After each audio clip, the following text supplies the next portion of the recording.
Hello and welcome back to another episode of Chairs and Deadstairs. Thank you guys for coming back. We were worried that we weren't going to see you again. You're supposed to wait for me to actually do the intro. Hello and welcome back to Chairs and Deadstairs with me, Darren Barville. Today we've got a wonderful guest by the name of Dayle Robyn. Everybody, give it up for Dayle. We put in the claps afterwards and people go nuts. So when you're watching it, it's sensational. Okay. Dayle, tell us, the first time you reversed over somebody, did you feel bad about it or not? Not even a little bit. What car was it in? I drive a big Mitsubishi Colt. I didn't even feel it. It was like one of those little... The rodeo car, it's got a piece of rope around it. Yeah. Not it's amazing. She's my beast. She's awesome. She's a beast. Okay, yeah. So I kind of just did one of those and then thought, do I reverse again? But decided to keep going. Yeah, and it does have differentials. Yeah, absolutely. Excellent, stunning. Yeah. So now, Dayle, other than that, obviously, there's a few things we need to talk about because you are quite a jacked up person. Yeah, this card is, as you can see, I'm not sure jacked up's the right word. Is that, you're not on steroids? You don't do anabolic steroids? No. Oh, sorry, no, that's a cue card, sorry. That was Dayle Robyn. Oh, yes, that's my arch nemesis. Yeah, guys, I sort these cards out. It's bullshit that I have to read the shit that you guys put in here each week. We're trying to do an interview here. First and foremost, the Medival Fayre. Let's talk about that. The first thing, is, am I saying fair or is it Fayre? No, Fayre. It's just the medieval spelling. Okay. Yes. So, wow. Yeah, if you wouldn't mind, you got a license for this? No. Okay. As you were. As I was. You are the founder, the creator. What is your involvement in the Medival Fayre? I'm co-founder and co-organizer. Yeah. I work with an amazing woman who is my wife. Okay. Not real wife, but we are business wives. And it started about 9 years ago for the sheer and simple fact that we wanted to ride our horses wearing dresses. Okay. That's what it was. Were you already owning a horse owner? Yes, I was. I spent many years as a coach, a show jumping coach. And we decided to, That's crazy. I don't know anybody that does. You are jacked up. I used to, yeah. Yeah, and you give your horses steroids as well to make them perform. No. It's very large. It's fantastic. I like big things. So we had the idea to do this thing and to have a fancy dress competition and invite 300 of our closest friends. And 300 of our closest friends turned into 1,800 people. Wow. Rocking up in my back garden, sending my body corporate into orbit. And we thought we were onto something. So now 9 years later, it is the only medieval festival in South Africa. Yeah, thought so. Couldn't find anything else on No, we do have the monopoly on that, and it's an amazing day. It takes you back in time, and we do really, really cool things. When in the year is it, and how many days does it run for? We only do 1 day. 1 day. Because our sanity. Out of 365 days. One day to be magical, medieval, killing each other. Exactly. And how literal do you guys take it? Because I've never been. Are you eating like savages? Are you not wearing undies? Are people getting killed in the streets? Where do we draw the line on a medieval fair in the 21st century? Well, you see, that is it's actually a big point of contention for us because we have a lot of people that do rock up. Is it heavy now? It's just scary. You are making me a bit nervous. So we have a lot of people that rock up like the Sheldon Coopers that go, it wasn't very authentic, hey? Oh, yeah. So I'm going, okay, no problem. When you get to the gate, drop your cell phone off, remove your underwear. We'll find you some black plague and we'll sort you out. So actually, really seriously. So we do take it as literal as possible. All of our weaponry and our live knights. When I say, okay, let me try that again. Our knights in live armor with live steel. Your knights. Our knights are very authentic. They're actually, Medival Fayre Club is actually a sport now. And they do this for sport. They've been overseas a couple of times and they're amazing. But we do have our cell phones. We encourage people to use them to do the social media thing. We do eat like savages. We have turkey legs like this that people need to eat. No cutlery, I'm hoping? No cutlery. Unless you're royal. If you're royal, which is an extra amount on your ticket, then you get cutlery. Okay. But it's wooden bowls. So we try and be as authentic as possible, considering we're in the 21st century. Absolutely, yeah. Because there's some luxuries that your patrons would want to have on the day to enjoy it. And we don't have serviettes or wet wipes or... We're not going to make them go and use a hole in the ground. So we do provide portaloos. But is that an option? You said if you guys want the real experience, you're going to shit in a hole here at the Medival We tried, and our organizer who owns the venue was like, no. Yeah, I suppose there's a few issues. Because then that'll attract rats, and that'll attract actual bubonic plague. Exactly. Actual death. We do have a plague doctor who arrives. Our medic dresses as a plague doctor. Stunning. So we do have that sort of thing, and body parts. Does he have one of those scary long masks? That is... Oh. So the That's costumes petrifying. are amazing. Okay. And the cosplay is incredible. Do you find that you've got patrons that are so committed that they've made their own costumes? Oh, yes. It's not renting and buying. It's, Oh, yes. I'm a diehard fan. I've made this, and each year I'm going to enhance it to make sure it's... Absolutely. And they are super talented. And they take the whole thing very seriously, which is wonderful. And they do come out in full, like you see the cosplays for Comic-Con, etc., etc. They do the same thing for us. It's a big cosplay event on the calendar. Okay. Yeah. So it's marketed as a cosplay event, not an experience or a riff. No. What? We are in the business of creating experiences. This one just happens to be medieval. If you would like to cosplay, amazing, we love you. I'm with you. Is Alter Egos allowed a little shout out into their camera? Do they have an Instagram handle? Yes, at alter_egos with an S, because it's duplicate, because there are two of us. Yeah. So Duplicate, don't fuck it up. Yeah. At Alter Egos on Instagram and on Facebook, and our calendars are always released. We do some really cool things. Medieval's the biggest one, but we do some really cool Cool. things. And here's a picture for you guys.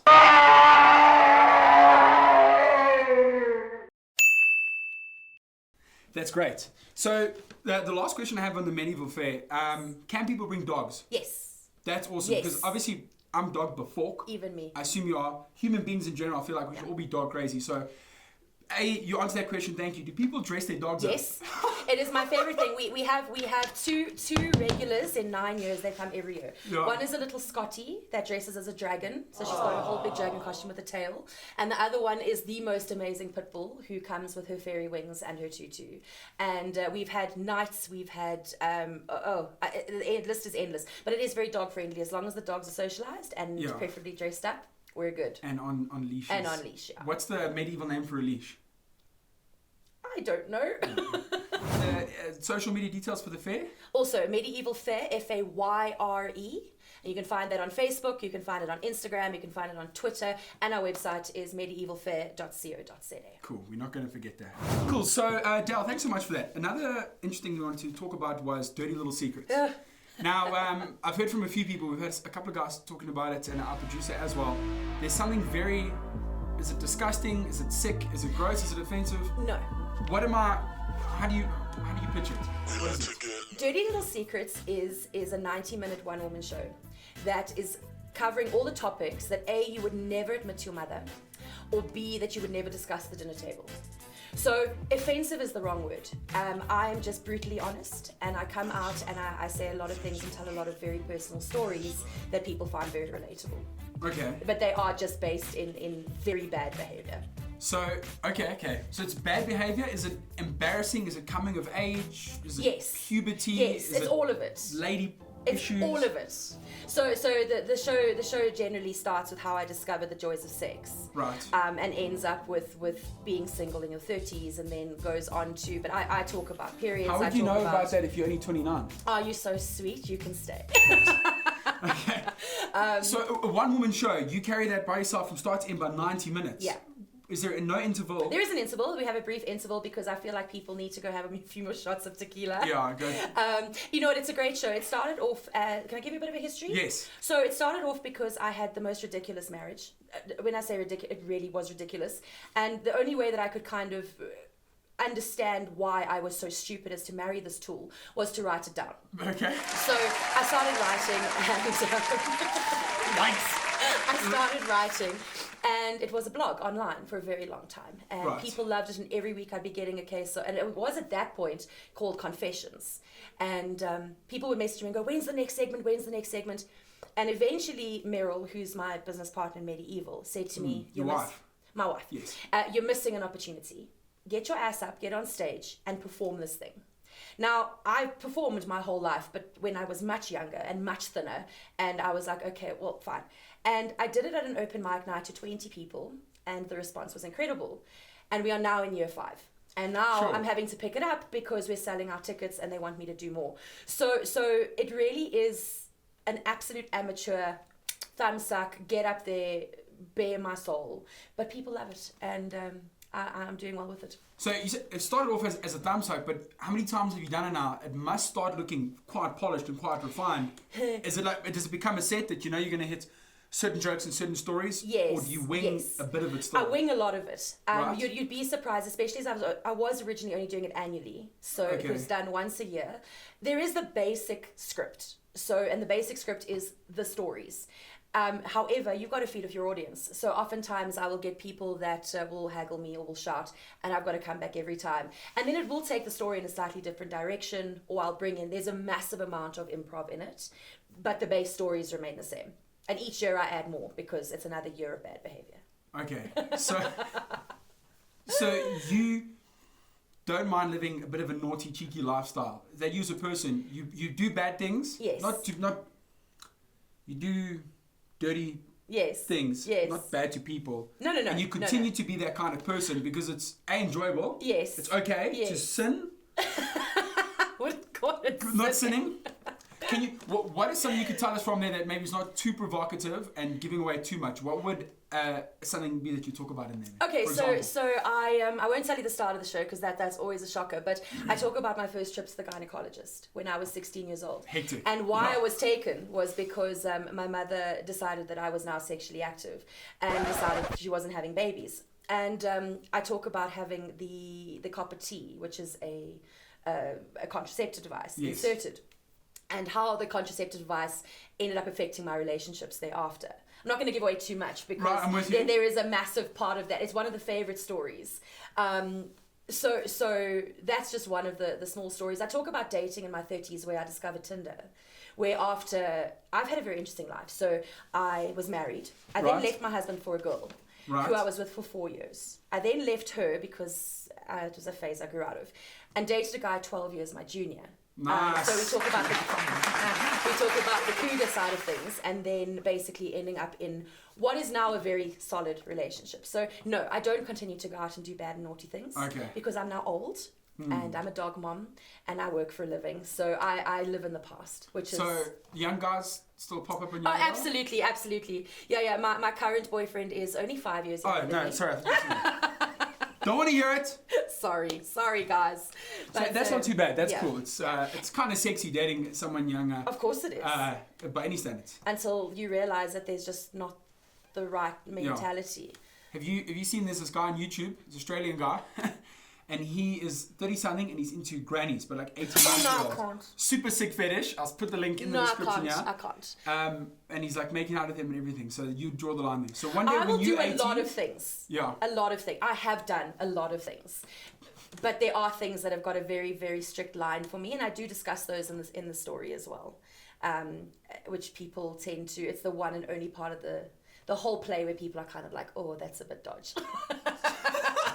So I do have those moments. Okay, and then social media and information on your stage show. Do you want to put it over there? So stage show, theatre show? I don't know what to call it. Maybe you can help me. It's not stand-up because I spend 90 minutes sitting on my ass. Yeah. There are no jokes to land. It's just, so I would call it a stage show. Stage show. So what, maybe just run through that with us? So the information for Dirty Little Secrets you can find on my personal brand Facebook page, if you'd call it that. Mm-hmm. It's DoubleD Robyn. We won't talk about the DoubleD. And then you can find on www.alteregos with an s.co.za all the information for the next show, which is in Feb. Stunning. I'm doing an anti-Valentine's Day edition. Stunning. Oh my gosh, I'd love to come see that. Yeah.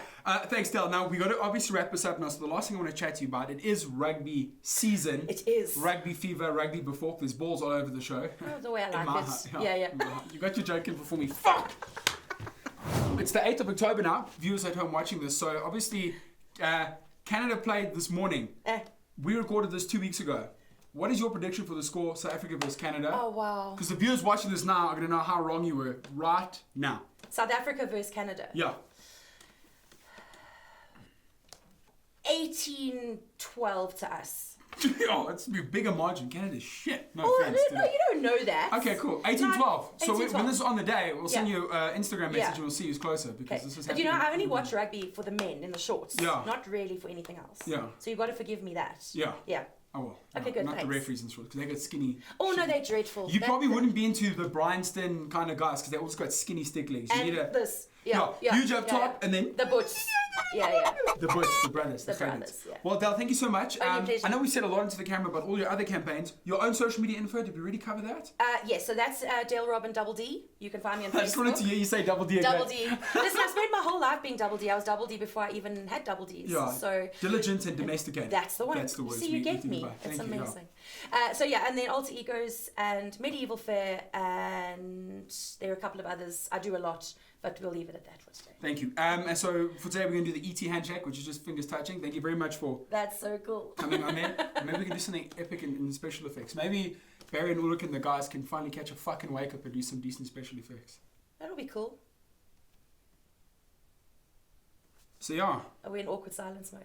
I don't know. I wanted to say something else as well, but it's too vulgar. Yeah. You don't. No, I can't do that fisting joke. I don't know. So anyway, so Dayle, we got a little tradition here when we're done. We chuck the cue cards back there. Yeah. So we've done it 2 or 3 times. Thank you so much for being on the No, show. it was It's been an absolute amazing. pleasure. Thank you. We will let you go home now. Thanks. And yeah, have a skippy day, I guess. Yeah. How long can you hold your breath for? Not well. It depends what I'm doing. Can we? You're either diving or muff diving. Okay, so 4 years of the girl, remember? 4 days ago, yeah. So there was Yeah. underwater. Just activities. saying. If we can hold our breath, and then we're gonna fade out to black. Okay. 1, 2, 3.